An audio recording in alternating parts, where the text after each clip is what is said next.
So my name is Charlie Starkman. I am a staff psychologist and the outreach coordinator at U-Dearborn CAPS. I'm excited today to be giving this workshop on procrastination. So I titled it Procrastination 101 because we're going to be going through the basics. So what does procrastination look like? Where does it stem from? And tips and ways that we can effectively address it. And there might be students here, staff, faculty. I tried to make this as accessible to everyone as possible, and I think it's especially timely as the end of the term is here. Finals, end of term papers, projects, there's all of these big assignments and things coming up, big tasks, and it's ripe for procrastination. So with that said, let's get started.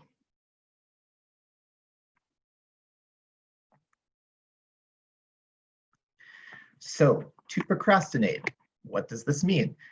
To procrastinate means to delay or postpone actions, basically put off doing something. This originates from the Latin word procrastinate, which translates to deferred till morning. So all of us most likely struggle with procrastination in various areas of our lives, and we have to be able to ask ourselves why. And how do we work with our natural inclination to procrastinate in order to move through it? So instead of trying to fight against it so hard, we want to be able to try and embrace the fact that procrastination will happen to us at some point, regardless of what we're doing or the stage of life that we're in. This is something that we are all prone to do. And as a result, we have to be able to work with these instincts as opposed to fighting against that urge to procrastinate. So what is procrastination?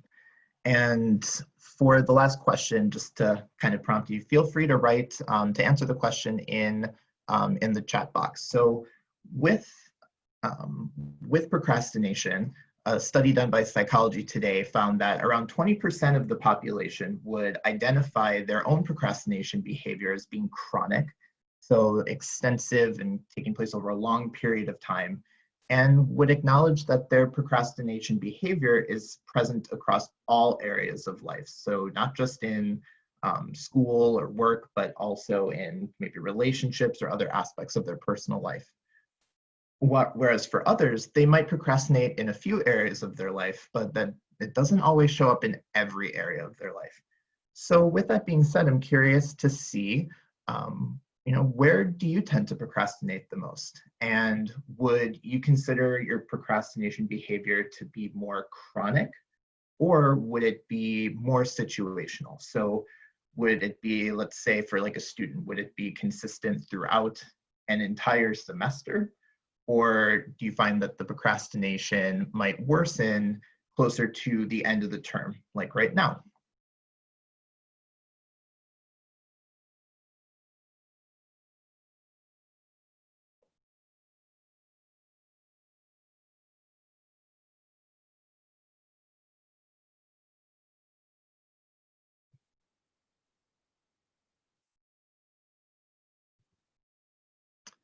Okay, so we've got a situational procrastinator.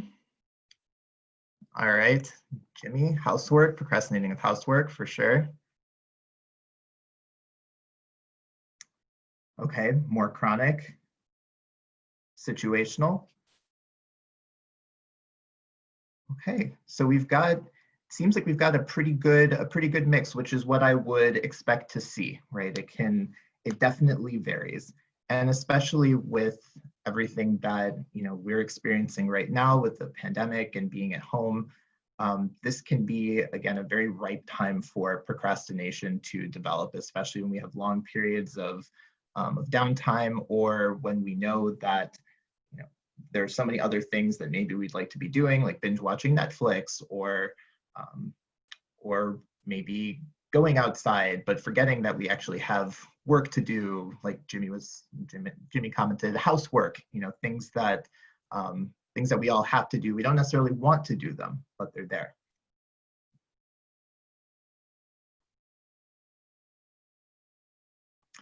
All right, so the all too familiar procrastination scenario.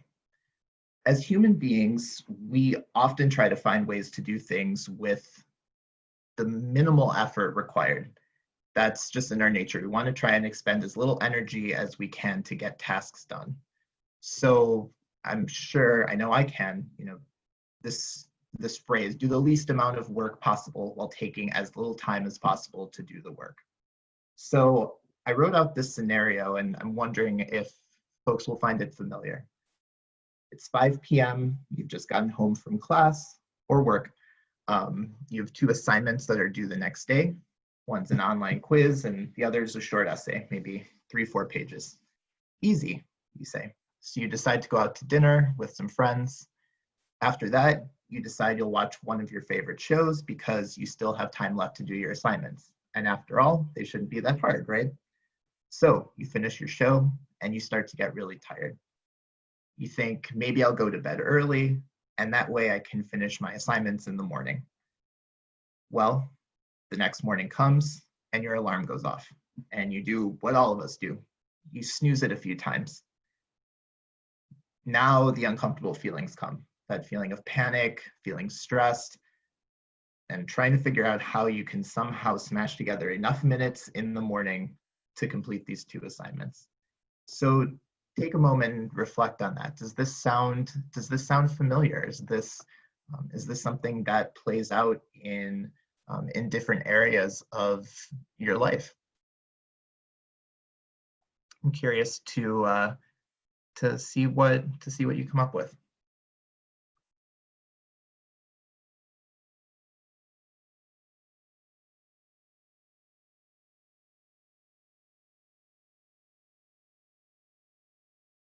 Mm-hmm.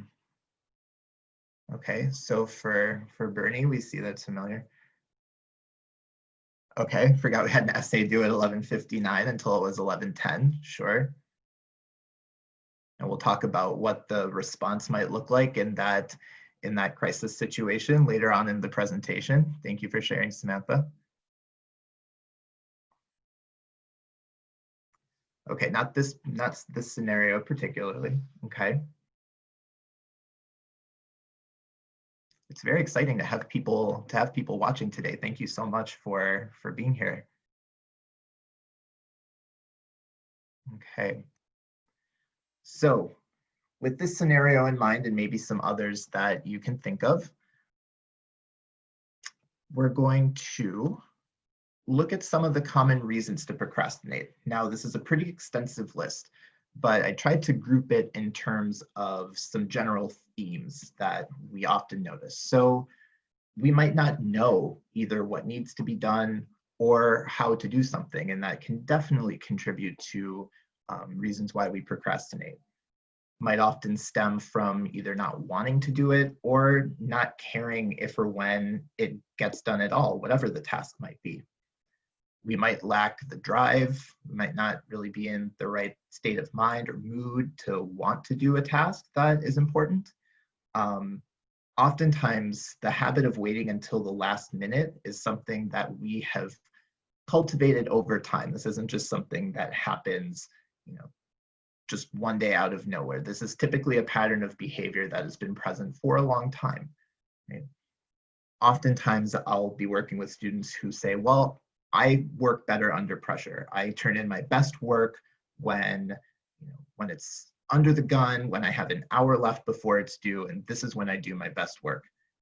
So, okay, sure, you might turn in something that's very good. This might have worked in the past. But as we'll see later, there could also be a lot of negative consequences to consistently waiting until the last minute to do all the work that we have to do. We might lack initiative. Sometimes the hardest thing to do is to actually get started. We might not be organized, and as a result, we forget. We might blame other things going on in our environment. And of course, we might be sick. Our health might be poor. But when this becomes a common pattern that is used to explain why we might be procrastinating on something, then that's when we kind of get into trouble. Right? We might also say that we're waiting for the right moment. We can't start it now. We have to wait, until the evening to start it. Right? We need to take time to think about the task, even if it's something really basic that doesn't necessarily need a lot of time or energy to be thought about. Right? And we might delay one task in favor of working on another. So we might put aside what we know is the priority, right? So maybe that essay that's due tomorrow that feels a lot more difficult to write because it's longer, but it does need to be the priority. We might do something that's due a few days down the road, but as a result, it's not necessarily as difficult. But we forget what needs to be done now in the present. Okay, so I'm going to have everyone take some time to do a personal inventory on where you tend to procrastinate, because we all procrastinate in different ways.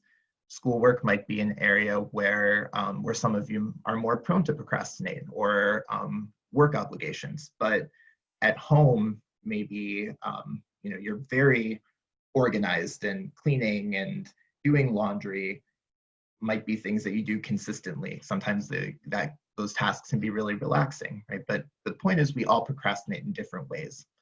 And as a result, we might procrastinate in several different areas. So this inventory has 4 different categories, and I'll go through each. And if you have a piece of paper, a notepad, whatever you want to use,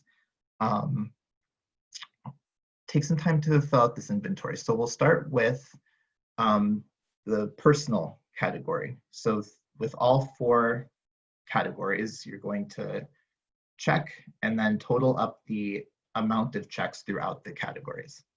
So I'll stay on each slide for about 30 seconds to a minute.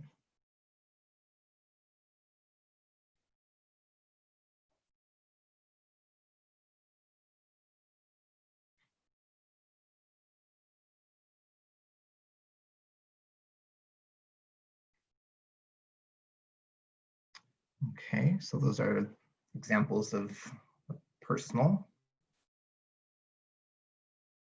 Okay, this is school or academic.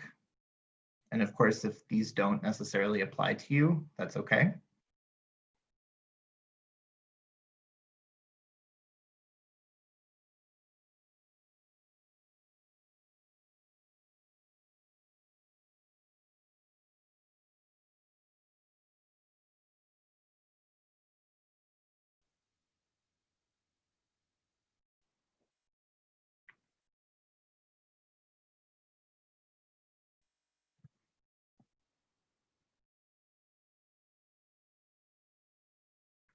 All right, the next category,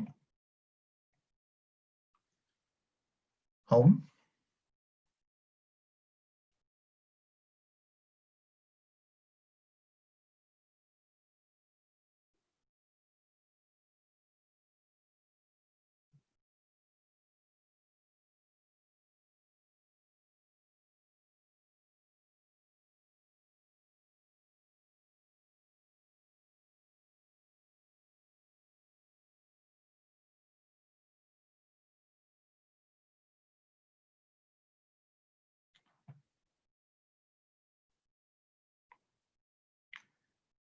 Okay, and the last category, relationships.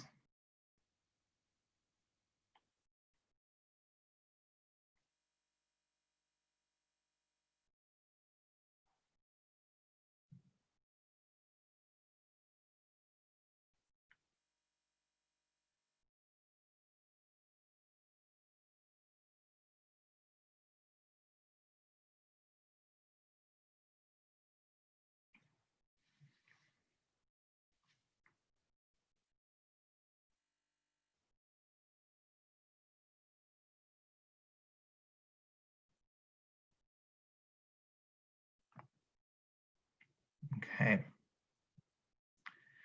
So in the chat box, if you feel comfortable sharing, take a second to think about your responses to these questions. So the categories in which you scored highest and lowest, taking into account why you think this might be, and did any of the results surprise you? Maybe you were surprised to see that you procrastinate more at home than you realize, but maybe at school you get more things done than you give yourself credit for.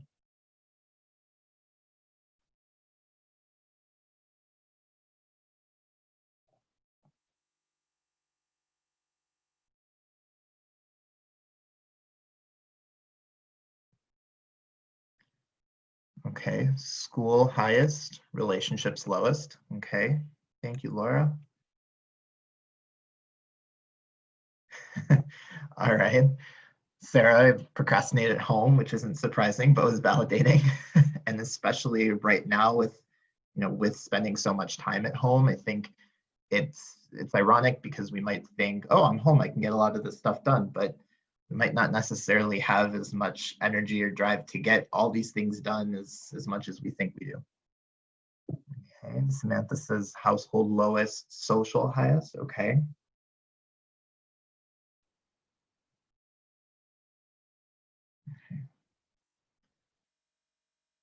Mostly even, checking 2 in most categories. Okay, relationships was lowest.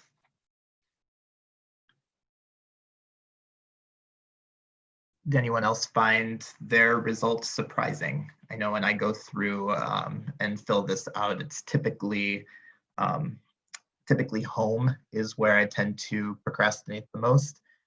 I always like to check in because I do think that it's interesting to see, where we might want to be able to focus our efforts on improving or reducing our procrastinating behaviors. So thank you for taking the time to go through and complete this inventory. Thank you.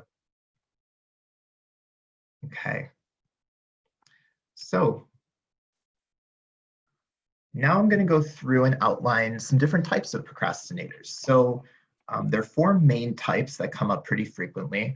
Now, these are not diagnoses. I'm not here to diagnose anyone, but I find that these types and these sort of groups are helpful to get a sense of, thinking about where your procrastination stems from.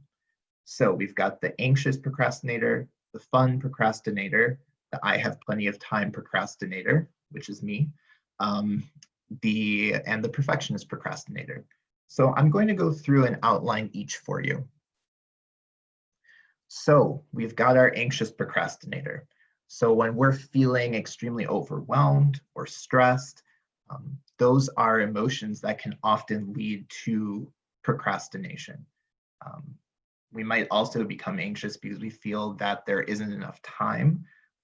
We might feel confused or frustrated, or because we might not be sure of how to do something or how to complete a certain task.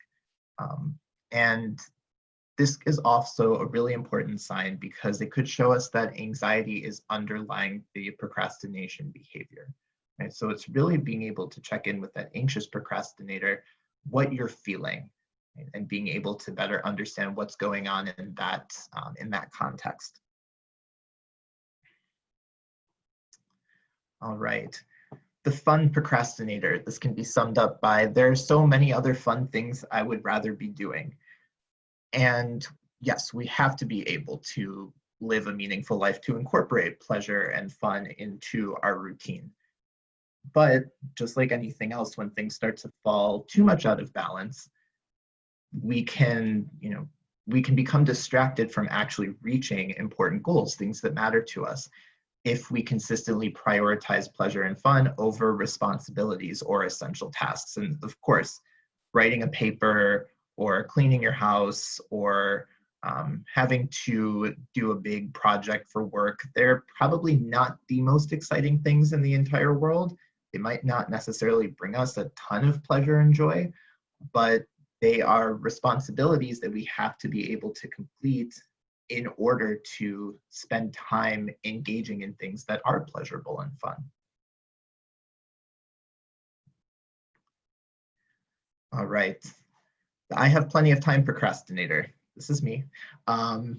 But this type of procrastination is often seen, especially in higher level education, when there isn't a deadline for work or if a deadline is far off in the future. So I kind of think of it like certain classes where you might have 3 big papers due throughout the term, right? But they're, it's not as consistent like if you have homework due for a class in high school every day. Right? So we might say, oh, I have plenty of time to be able to get this done. This paper's not due for 5 weeks, so I don't have to start anytime soon. But what can happen is that this far off deadline often leads to a sense of having limitless time. Like we just have all the time in the world. And as a result, we forget to prioritize this activity until we're faced with so much pressure to complete it that we eventually just have to do it. But ultimately, that might lead us to not being able to produce our best work because we're driven more by pressure and just having to get it done than giving ourselves the time that we need to be able to complete it and produce good work.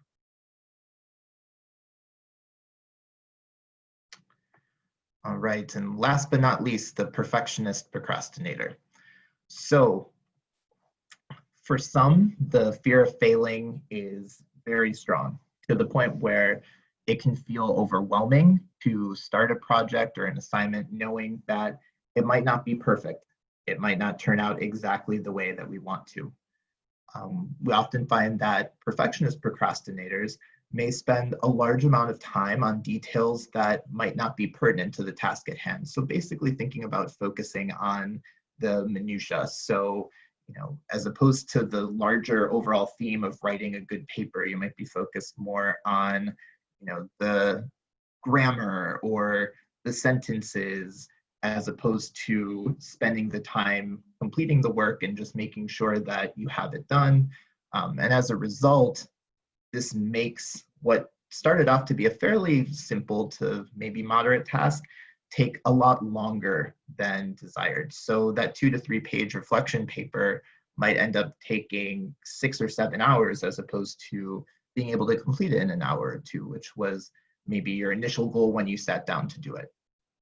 And over time, we find that this fear of producing less than perfect work can lead to individuals maybe giving up or even having a hard time starting tasks altogether. And that last part is really important, having a hard time starting tasks altogether. As I'd stated before, a common reason behind procrastination is not having the initiative to do something. And as a result, if we have a hard time starting, we're naturally we don't have that same initiative to begin because we're fearful that we're not going to be producing best work. So we kind of develop that mindset of, well, why try if I know that's not going to be perfect? So before we go into the cycle of procrastination, again, curious to get a sense from our participants today about which of the 4 categories of procrastinators do you find yourself falling into? And it could potentially be more than one, again, depending on the situation. So if you feel comfortable sharing, please go ahead and do that.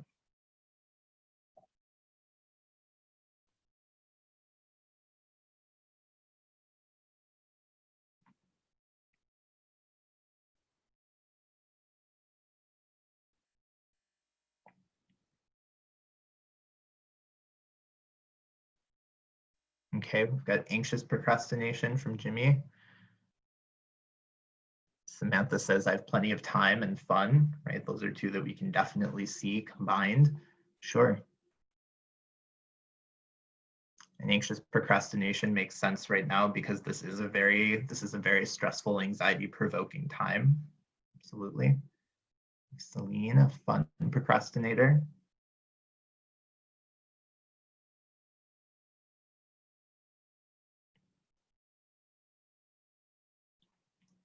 Okay, we've got a blend, anxious and fun.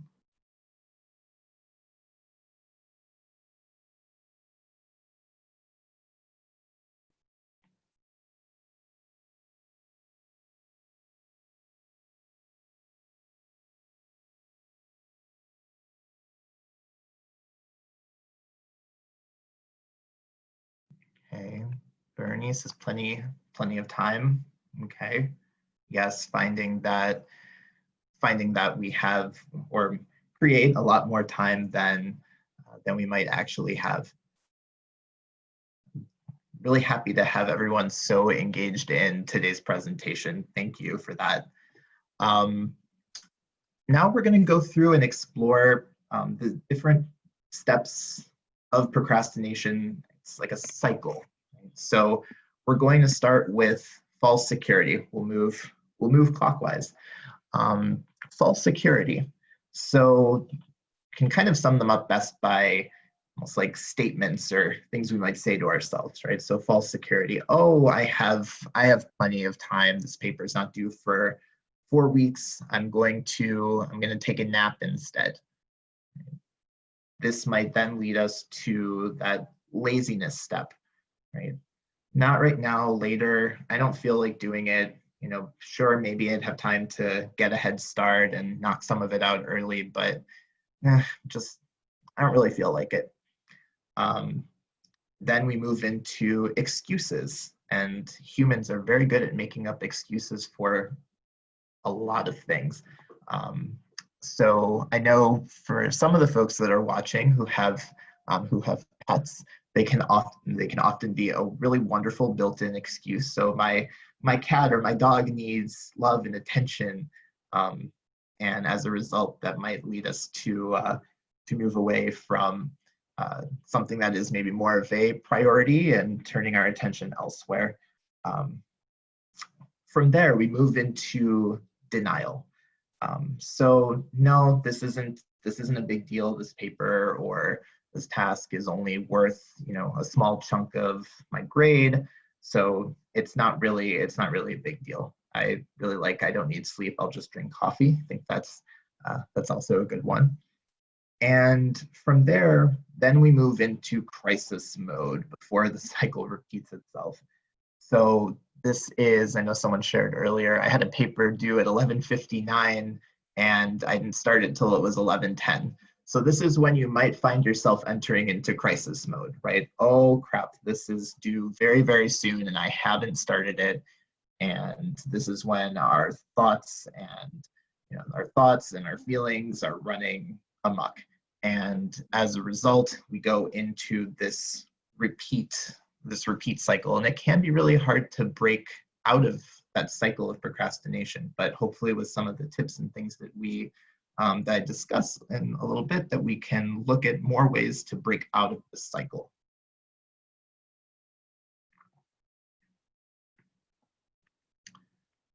Will it work? Okay. So procrastination can affect us in a lot of different ways.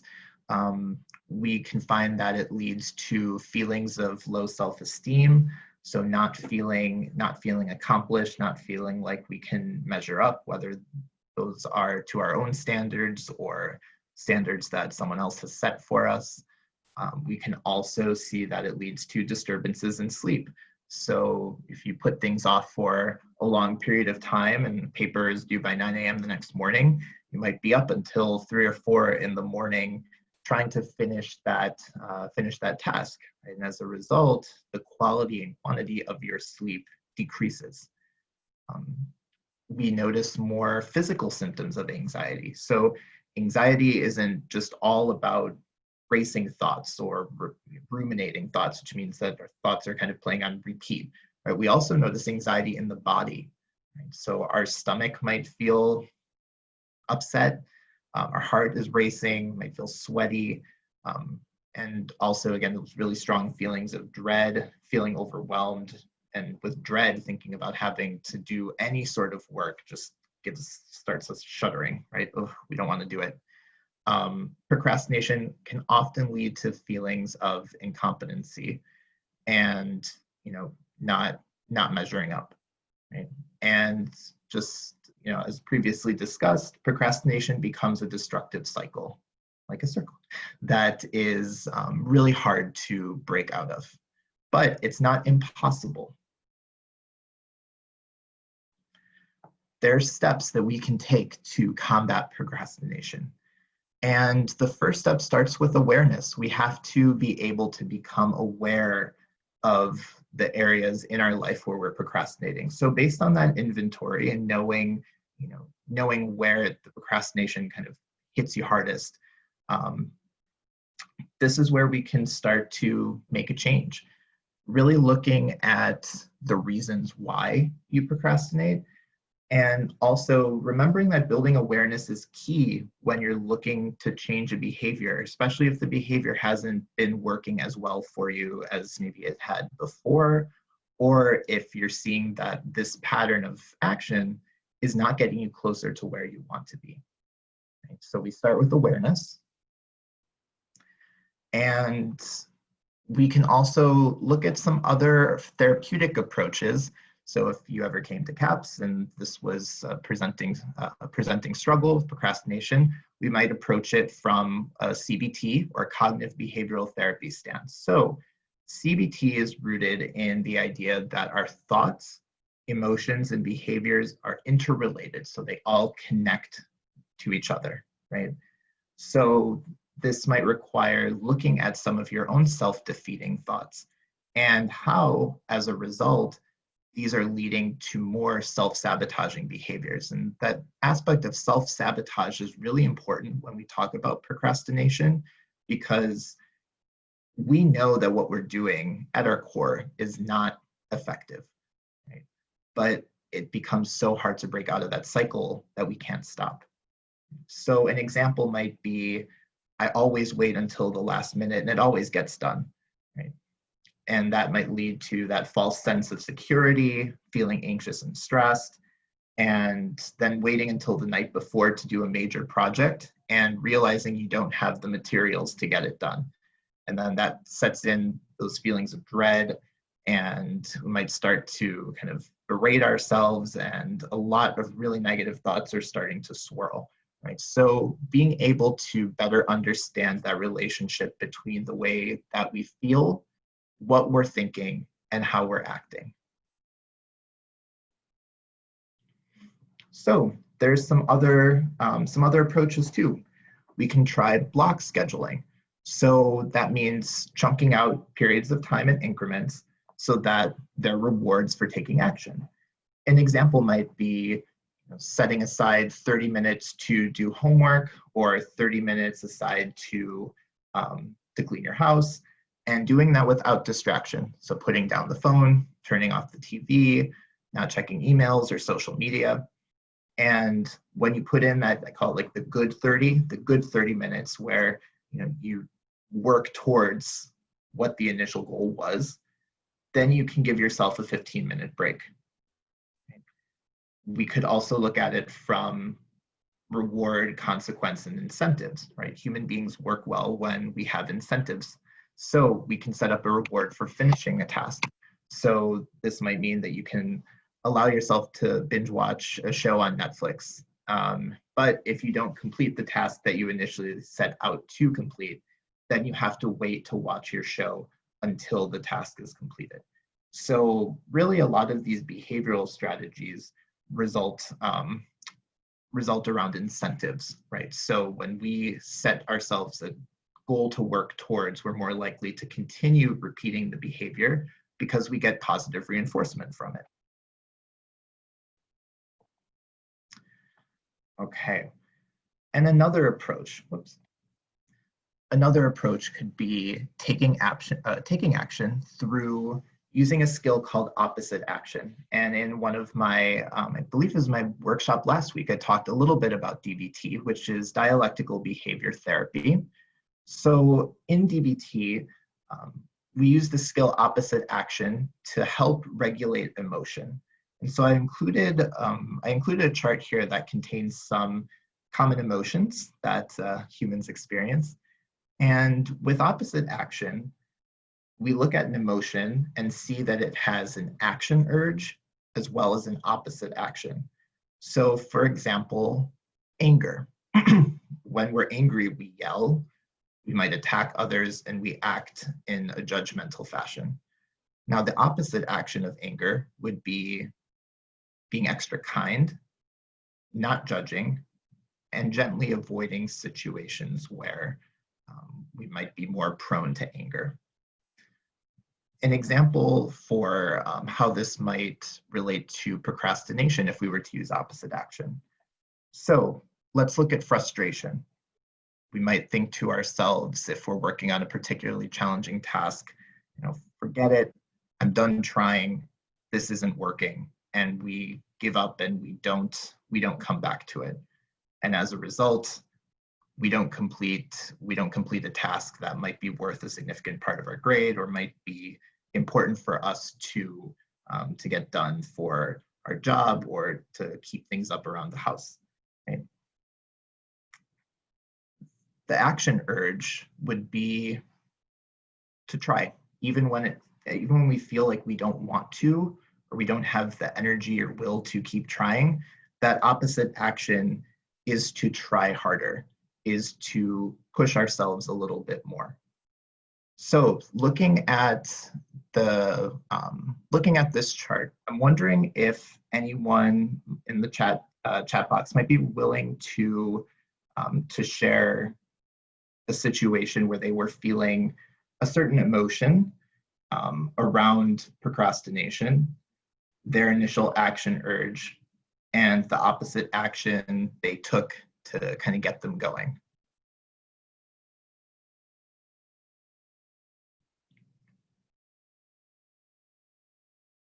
Because it can be kind of a tricky concept, especially if we're not used to thinking about emotions and how they contribute to our actions in a more in-depth way.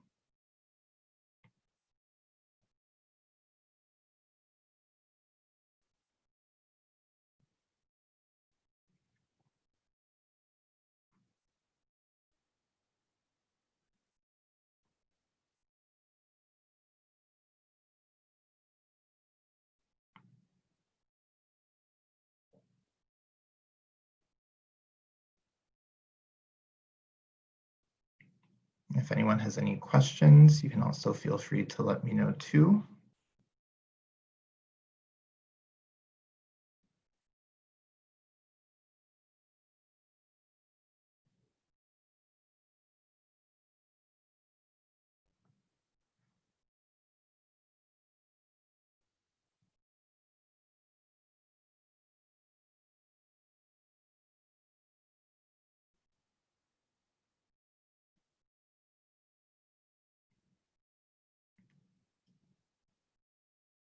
Alrighty, well,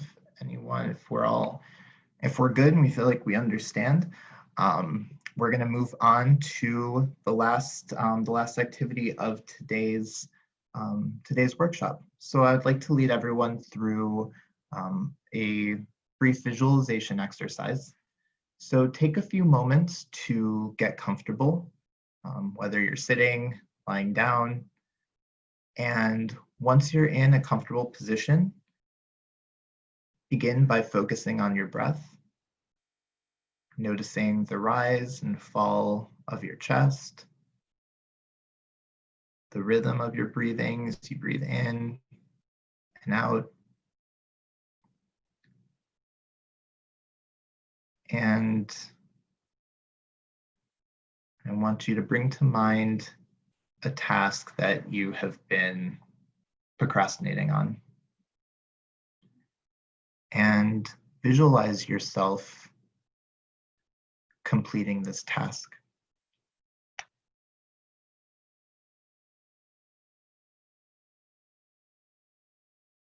Visualize yourself completing this task successfully, while keeping in mind how it feels to complete this task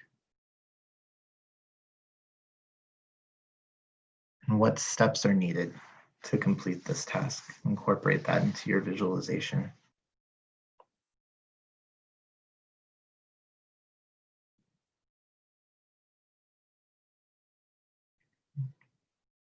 For the next minute or two,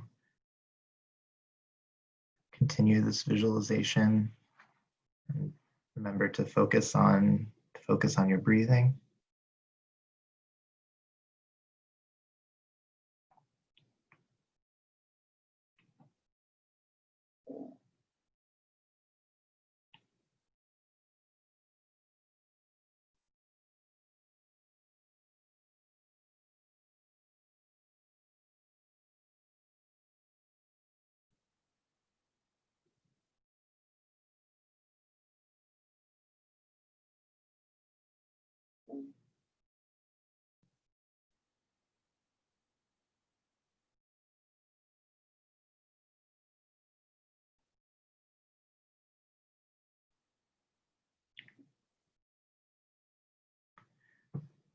Okay, and when you're when you're ready, when you have visualized that successful completion of the task, you can bring your attention back to the room and notice how you're feeling after the visualization. Notice the emotions and the thoughts, and feel free to share whether there were any challenges you were able to overcome in this visualization and how you're feeling after. You can do that in the chat box, or you can keep it to yourself.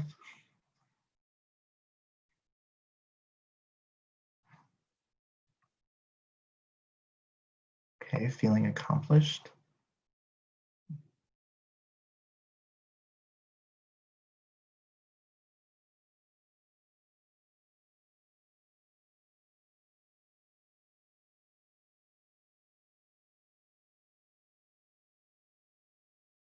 Visualization especially can feel difficult.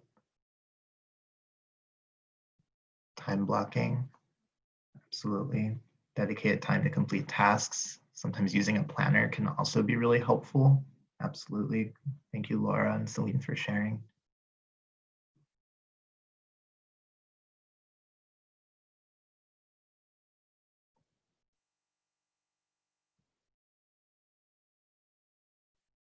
Okay.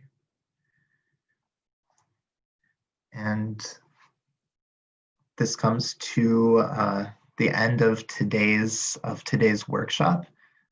Please feel free to type in any questions that you have in the Q&A feature. I appreciate and I'm grateful for all of you to take the time today to attend this workshop. I hope that it was beneficial for you and that you were able to take away a few new skills, or even just building insight into the reasons behind why you procrastinate as well, because it is something that happens to all of us. Oh, thank you. Thank you, Judy. And I hope that you have a wonderful day, and I hope that everyone stays healthy and stays safe. Thank you so much. Take care.